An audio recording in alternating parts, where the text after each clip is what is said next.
le vrai cinéma est mort. Les bons films, bah ça existe plus. Mais moi je suis un passionné de cinéma, donc je peux pas accepter ça. Et puis pourquoi le vrai cinéma est mort? Ça veut dire quoi même le vrai cinéma? Du coup j'ai pris le temps de faire quelques recherches, j'ai regardé quelques films et je pense que j'ai trouvé 5 raisons pour lesquelles le bon cinéma, le vrai cinéma, bah je pense que c'est fini.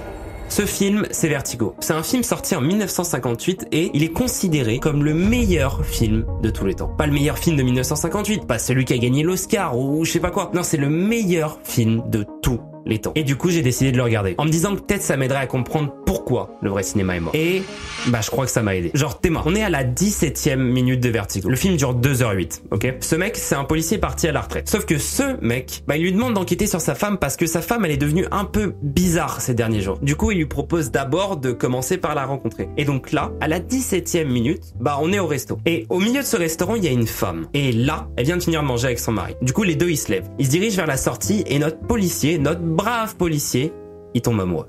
Ce film, il m'a fait tomber amoureux du cinéma. Mais bref, du coup, tout ça c'est bien cool. Mais pourquoi Vertigo? Je reformule. En quoi Vertigo, il peut nous aider avec notre question? En vrai, je crois savoir. Ok, pour pouvoir dire que le vrai cinéma est mort, pour pouvoir expliquer pourquoi, bah, faut bien commencer par savoir ce que c'est du vrai cinéma. Et à partir de là, il y a deux définitions. Celle de Scorsese et la mienne. Celle de Scorsese, en gros, c'est que un vrai film, c'est un film qui stick with you. Un film que tu peux revoir dans 30 ans et qui te marquera toujours autant. Un film genre éternel. Ça, c'est un vrai film pour Scorsese. Et après, il y a ma définition. Pour moi, un vrai film, c'est juste un film qui te procure des émotions. Mais genre, beaucoup d'émotions. Un film qui est capable genre de transporter. Je sais pas si tu vois ce que je veux dire. Un film genre comme Pulp Fiction, par exemple. Le problème avec ces définitions, et avec toutes les autres d'ailleurs, c'est que, bah, il y a un truc flou. Par exemple, est-ce qu'un bon film, c'est forcément un vrai film? Bah je pense pas vraiment, genre, ok, j'adore Steve Jobs. Du coup, j'ai lu le livre qui parle de sa vie. Et après, j'ai regardé le film qui parle de sa vie. Et c'est cool, hein. Mais c'est pas du vrai cinéma. Le film est bien construit, ok. Mais c'est pas un film qui te transforme. Un film qui te marque, genre, indélébilement. Donc c'est pas un film qui rentre dans notre catégorie. Et donc là, j'ai une théorie. Si un vrai film, c'est un film qui te transporte. Si un vrai film, c'est un film assez fort pour te rendre amoureux du cinéma. Bah, le vrai cinéma est mort juste parce qu'on sait plus en faire. On a juste plus le niveau pour faire des vrais films. Peut-être qu'en fait, bah, c'était vraiment mieux avant. Parce que Vertigo, ça a 66 ans. Scorsese, il en a 81. En fait, peut-être juste que on sait plus faire de films. Peut-être que c'était pas si compliqué. Peut-être que le vrai cinéma est mort parce que notre créativité l'est aussi. Sauf qu'il y a un problème à tout ça. Un film qui vient exploser toute ma théorie.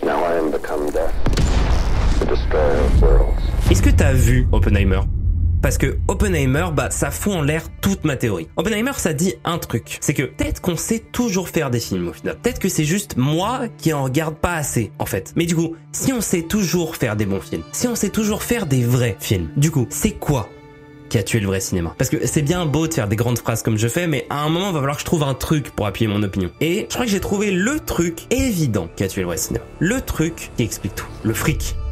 Est-ce que t'as une idée de combien le dernier Avengers a fait d'argent? Avengers Endgame. 100 millions? Plus. 200 millions? Plus. 1 milliard alors? Encore plus. 2 milliards 799 millions 439 000 et 100 dollars. Presque 3 milliards. C'est colossal. Donc quand on commence à parler de chiffres comme ça, tu te doutes bien qu'il y a des conséquences. Ok, laisse-moi te raconter une histoire. On est en 1941. En mai 1941 plus précisément. La chaleur commence à arriver et ça commence à devenir agréable dans ce petit bureau de Manhattan. Et dans ce bureau, il y a un jeune gars qui dessine sur sa planche. Et qui dessine surtout le croquis d'un homme. Ce gars, il rêve de révolutionner le monde à travers ses dessins. Mais là, d'abord, il commence par dessiner un homme. Un homme fort, un homme musclé, un homme beau, mais surtout, un homme qui tient un bouclier.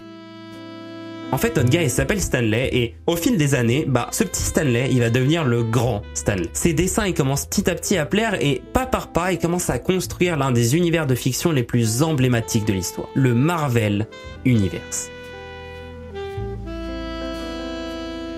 Maintenant, petit saut dans le temps de 60 ans. On est en 2002 et Sam Raimi sort son Spider-Man. Le film rapporte 825 millions de dollars et donc tout Hollywood globalement commence à découvrir que les super-héros, bah c'est cool, franchement. Les gens ils aiment bien ces histoires, nous aussi et surtout, ça fait un max de thunes. Mais genre des montants débiles. Du coup ils vont en faire plein. Entre 2008 et aujourd'hui c'est 34 Marvel qui sont sortis. 34, ça commence à faire beaucoup. Et donc je pense que cette fois on peut vraiment expliquer pourquoi le vrai cinéma est mort. Le vrai cinéma est mort à cause de l'argent. À force de vouloir faire des bons investissements, bah on a fini par oublier qu'on faisait des films à la base et que c'était censé être un art. Par exemple, te rappelles de Red Notice? Le film avec le plus gros budget de l'histoire de Netflix. Il y avait The Rock dedans, Ryan Reynolds et Gal Gadot aussi, je crois. Tu t'en souviens pas? Bah moi non plus. En fait, à force de réfléchir aux films comme des investissements plutôt que des œuvres d'art à part entière, bah les grands studios américains, ils ont juste tué le cinéma. Et c'était logique en fait. Ça servait à rien de se casser la tête. Le vrai cinéma est mort parce qu'on a arrêté de le produire. Sauf qu'il existe un film. Un film qui, une nouvelle fois, vient remettre en cause tout ce que j'ai dit. Un film sur la famille. Le Parrain, c'est un peu comme Vertigo. Le Parrain, c'est un des plus grands films de tous les temps. C'est un de ces films genre qui s'assoit au panthéon du cinéma. Je vais pas développer pourquoi parce que franchement, je pourrais faire toute une vidéo dessus. Mais bref, le truc avec Le Parrain, c'est que Le Parrain, c'est légendaire. Mais surtout, ça fout en l'air toute ma théorie. Je vais t'expliquer pourquoi. Beaucoup de grands films ont totalement flop à leur sortie. Fight Club a flop, Les Évadés ont flop, Blade Runner a flop, il y en a eu plein. Et du coup, ça va dans le sens qu'un vrai film, bah c'est un film fait pour la culture. C'est pas un film qui a juste le potentiel de générer un max de thunes. Sauf que Le Parrain, ça détruit tout ça. Le Parrain, c'est adapté d'un livre, ok? Et dès le début, dès le tout début du projet, Paramount, donc ceux qui ont financé le film, Paramount, ils savaient très bien que le film allait faire un carnage. Le film sort en 1972. Le livre, lui, il sort en 69. Et quand il sort en 69, le Parrain, ça devient le livre publié le plus vendu de tous les temps. Donc me parle pas d'un investissement risqué. Et du coup, toute ma réflexion tombe à l'eau. Et ça peut pas être si dur. Comment ça se fait que le cinéma c'est devenu moins cool? Comment ça se fait qu'il y a de moins en moins de monde dans les salles de cinéma? Comment ça se fait que les films deviennent de plus en plus répétitifs, de plus en plus nuls? Pourquoi? Comment? Peut-être c'est notre faute. Au final, peut-être c'est tout simplement notre faute. Peut-être c'est à nous de nous remettre en question. C'est pas au studio ou même au film. Et puis je vais pas me placer en bon samaritain. Moi, j'adore Suicide Squad. Je le regarde tout le temps. Et c'est pas pour autant que ça en fait un bon film. Les Marvel, c'est quand même l'exemple même des films que tu vas voir sans réfléchir. Des films genre où tu te débranches ton cerveau pendant 2 heures. Tout ça pour que le lendemain tu les aies déjà oubliés. Mais bref, au fond, est-ce que c'est pas nous le vrai problème? Genre, laisse-moi développer un peu. Au début de la vidéo, je disais un truc. Je pensais que le vrai cinéma était mort pour la simple et bonne raison qu'on sait plus faire de films aujourd'hui. En tout cas, des bons films. Mais au final, on s'est rendu compte que c'était faux. On s'est rendu compte qu'on est juste nostalgique et que, en gros, c'était pas vraiment mieux avant. Mais ce truc-là, ce truc de nostalgie là, ce truc c'est tellement fort comme sentiment. C'est tellement ancré en nous que, bien sûr, Hollywood il joue sur ça. Non mais, rien que cette année. Oh non, on a eu Beetlejuice 2 qui est le remake d'un vieux film, Gladiator 2 qui sort. Dans l'année, on a aussi eu un Alien, un nouveau retour de SOS Fantôme. Ça commence à faire beaucoup, franchement. Si personne allait les voir ces films, ils sortiraient plus. Donc en fait, c'est totalement notre faute si on n'a plus que ça au cinéma. Parce que la même chose, je parlais rapidement de Marvel, mais si Marvel continue à faire des films, c'est bien parce qu'on les regarde, non? Les seuls films que les gens sont pas allés voir, genre ça, les suites ont été annulées. Ils avaient annoncé il y a quelques mois qu'ils allaient sortir moins de films pour essayer de moins flop. Donc peut-être qu'au fond c'est notre faute. Peut-être qu'à force de toujours regarder les mêmes films, peut-être que c'est nous qui avons tué le vrai cinéma. C'est pas pour rien, par exemple, que sur les 10 derniers vainqueurs des Oscars du meilleur film, combien ont généré beaucoup d'argent? Un seul, Oppenheimer. Oppenheimer est le seul qui a vraiment généré beaucoup d'argent. Tout le reste, c'était pas des giga succès. Donc c'est probablement ça la raison. On cherche plus à aller voir de nouveaux films et du coup plus personne ne prend de risque. Parce que dans tous les cas, les seuls films qui nous hype, c'est des films sans intérêt. On préfère tourner Spider-Man 17 ou une 56e série Star Wars que donner sa chance à un jeune réalisateur talentueux. Et du coup, les bons films ne peuvent plus sortir. Conclusion, stop les franchises. Quoique, est-ce que toutes les franchises sont mauvaises? Est-ce que c'est vraiment à cause des franchises que le vrai cinéma est mort?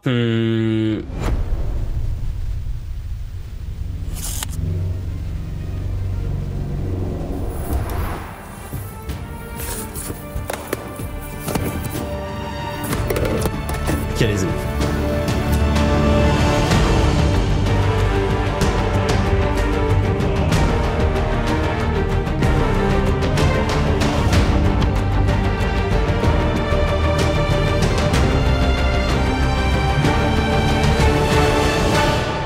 Je crois que c'est toujours pas ça.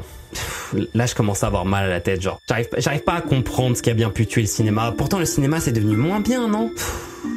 Faut que je trouve un truc.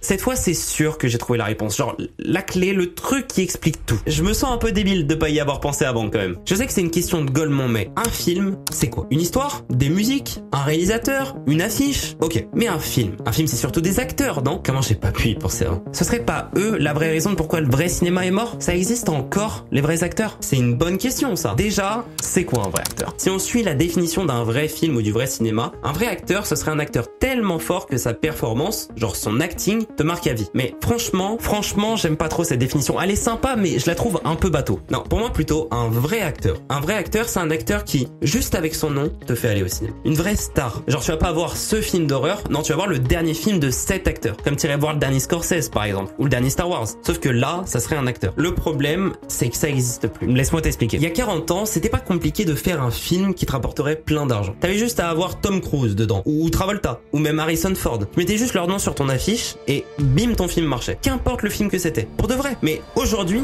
ça existe plus. Je veux dire, ces gars, ils sont toujours vivants, hein. Mais cite-moi un acteur de moins de 50 ans qui te ferait aller voir un film juste avec son nom. Peut-être Timothée Chalamet pour certains. Mais vu le succès au box-office de certains de ses derniers films, je suis pas sûr qu'il y en ait beaucoup. La preuve, Tom Cruise continue de faire des stats, mais sinon, aucun autre acteur ne sort du lot. Attends, quoique en fait. Est-ce que tu connais le nom de cet acteur? Pas le nom du personnage pour lequel il est connu, hein, mais le vrai nom de cet acteur. Je pense que 50% des gens sont pas capables de répondre à cette question. Je veux dire, tu sais qui c'est ce gars? C'est Iron Man, mais l'acteur en lui-même, bah, tu le connais pas. À part les Marvel, est-ce que t'es capable de me citer 3 films dans lesquels il a joué? Franchement, même moi, j'y arrive pas. Mais du coup, pourquoi on est capable de citer aucun de ses autres films? Bah, parce que c'est pas l'acteur qui est connu, c'est son personnage. Et c'est la même chose pour Thor, Hulk ou même Captain America. Personne ne connaît les noms de ces acteurs. Et d'ailleurs, ça se remarque, quand ils testent de faire des films hors Marvel, bah ça floppe tout le temps. Donc c'est peut-être ça le truc qui explique tout, genre. Les stars n'existent plus. Et c'est eux les vrais coupables de la mort du cinéma. Merci de m'avoir écouté, c'était Slutty.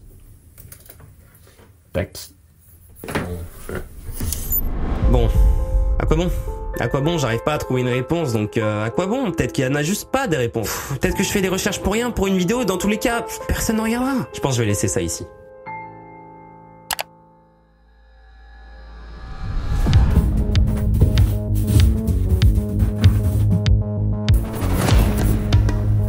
Il y a des films comme ça, des films qui te marquent toute une vie, des films qui m'ont marqué toute ma vie. Et dans ces films, bah il y a Pulp Fiction. Et je sais pas comment j'ai réussi à oublier Pulp Fiction, mais maintenant je m'en souviens, et du coup j'ai envie de t'en parler. Pulp Fiction, c'est le deuxième film de Quentin Tarantino. Son premier c'était Reservoir Dogs, mais du coup son deuxième, bah c'est Pulp Fiction. Et en gros le film se passe à Los Angeles, ok? Et dans cette scène, bah on suit ce gars emmener la femme de son patron au resto. Donc la scène elle commence par un plan d'1 minute 30 durant lequel Vincent, donc le gars, il marche à travers le restaurant. Le resto a l'air genre années 50, Marilyn Monroe, tu vois ce que je veux dire. Et donc, Vincent il se balade, il passe devant leur place, mais sans la voir, du coup la femme de son patron, Mia de mémoire, bah elle l'appelle. Ils s'assoient, ils discutent, sauf qu'à un moment ils ont plus rien à dire. Ils se sont tout racontés. Et du coup il y a un blanc de 35 secondes. C'est long, 35 secondes de blanc. Quelques minutes plus tard, il y a le propriétaire du restaurant qui monte sur la scène. Le proprio, apparemment, il monte pour annoncer un concours de danse. Un concours avec un trophée à gagner. Et Mia, elle veut le trophée. Vincent, il en a rien à faire, mais Mia, elle veut vraiment le trophée. Du coup, Vincent, il se lève et les deux ils montent sur la scène. Puis pendant 100 secondes, on a Mia et Vincent qui dansent ensemble. Et la scène est légendaire. La scène commence par un plan large où on les voit danser l'un devant l'autre. J'aime trop cette scène.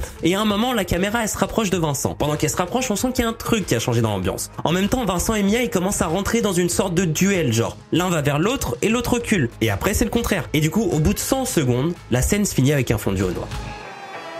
Et du coup, je crois que j'ai trouvé la vraie raison de pourquoi le vrai cinéma est mort. Genre, à force de regarder plein de films, à force de faire des recherches, d'avoir envie de faire un film, de l'oublier, de regarder d'autres, de laisser des avis rocambolesques sur Letterboxd, bah, peut-être qu'au fond, bah, le vrai cinéma, il est jamais mort.